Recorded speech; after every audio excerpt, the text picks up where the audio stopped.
महादेव के क्रोध से तो कोई भी अनजान नहीं है, पर आप जानते हैं कि वो क्या कारण था कि महादेव क्रोध से तिलमिला उठे? ये कहानी है माँ सती की।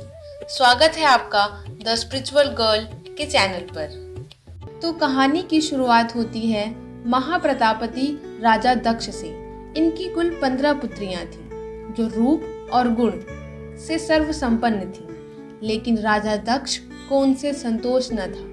वे चाहते थे कि ऐसी पुत्री हो जो सर्वशक्ति संपन्न हो। इसके लिए राजा दक्ष ने घोर तपस्या की और तब माँ भगवती ने उन्हें दर्शन दिया और कहा, मैं तुम्हारे यहाँ पुत्री रूप में जन्म लूंगी और मेरा नाम होगा सती।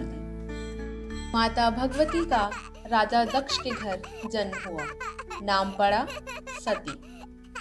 सती बाल्यावस्था से ही अलौकिक तथा मुख पर अद्भुत तेज लिए हुई थी। धीरे धीरे माता सती विवाह योग्य हुई। पिता दक्ष ने ब्रह्मा जी से सती के विवाह के लिए परामर्श मांगा। परमपिता परमेश्वर बोले, सती भगवती देवी का अवतार है। वे आदि शक्ति हैं और शिव आदि पुरुष। अतः सती के लिए शिव के अतिरिक्त कोई सुयोग्य वर नहीं होगा। सती और शिव का विवाह संपन्न हुआ और माता सती शिव के साथ कैलाश पर्वत पर रहने लगी। कुछ समय के बाद ब्रह्मा जी ने एक सभा का आयोजन किया। उस सभा में शिव ध्यान में बैठे हुए थे। तभी राजा दक्ष वहां पहुंचते हैं। उनके अभिवादन के लिए सभा में उपस्थित सभी गण खड़े हुए और चूंकि महादेव ध्यान में थे तो उन्होंने ना ही राजा दक्ष को देखा और ना ही उनके अभिवादन के लिए खड़े हुए। राजा दक्ष ने अपमान का अनुभव किया और वे भगवान शिव से बदला लेने की ताक में रहने लगे।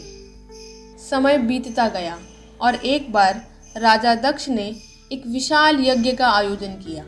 इस यज्ञ में राजा दक्ष ने महादेव के अलावा सभी देवताओं और मुनियों को बुलाया।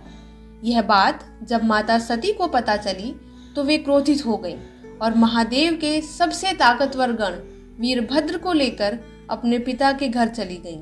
जब उन्होंने क्रोध में अपने पिता से महादेव को आमंत्रित करने का कारण पूछा तो उनके पिता ने उन्हें अपमानित करते हुए कहा कि तुम्हारा पति शमशानवासी और भूतों का नायक है। वह तुम्हें बागंबर के अलावा पहना भी क्या सकता है। एक स्त्री के लिए उसका पति ही सब कुछ होता है और अपने पति के लिए अपमानजनक शब्दों को सुनकर वे बोली, इस सभा में मेरे पति का अपमान हुआ है। अब मैं एक क्षण भी जीवित नहीं रहना चाहती। सती यह कहते हुए उस यज्ञ में कूद पड़ी। यज्ञ मंडप में हाहाकार मच गया।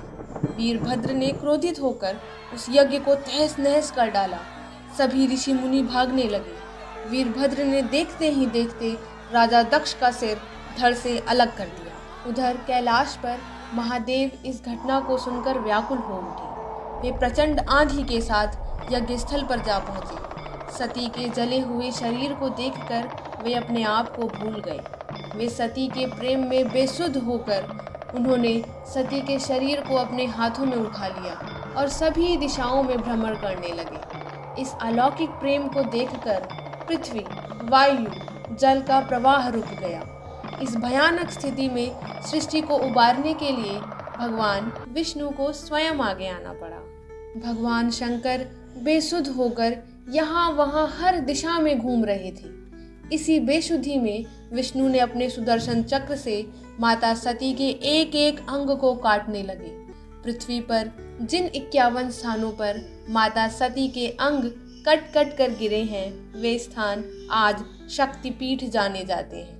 आज भी उन स्थानों में सती का पूजन होता है, उपासना होती है। तो साथियों, आपको महादेव और माता सती के प्रगाढ़ प्रेम की इस कहानी को सुनकर कैसा लगा? अपनी राय अवश्य दें। आपको अगर हमारी कथा कहानियाँ पसंद आई हों तो हमारे प्रयासों को संज्ञान में लें और चैनल को सब्सक्राइब और शेयर करें। साथ ही हमारी इस वीडियो को लाइक करना ना भूलें।